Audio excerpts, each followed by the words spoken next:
বন্ধুরা, আপনারা দেখতে পাচ্ছেন new Cooch Behar type 2 railway quarter, দোতলা কোয়ার্টারগুলিতে আজকে জানলা দিয়ে একটি অজগর সাপ প্রবেশ করেছে। দেখুন জানলার শিকের মধ্যে, রডের মধ্যে কীভাবে পেঁচিয়ে আছে, বেরোতে পারছে না, আটকে গিয়েছে। বন দপ্তরকে খবর দেওয়া হয়েছে, বন দপ্তর এখনও এসে পৌঁছায়নি।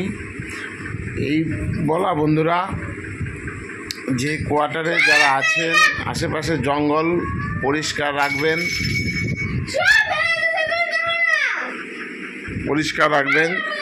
আপনার যে কোনো কোয়ার্টারে যে কোনো মুহূর্তে যে কোনো বিষাক্ত সাপ ঢুকে যেতে পারে, তাই চারপাশ যত্নে রাখবেন, একদম পরিষ্কার রাখবেন।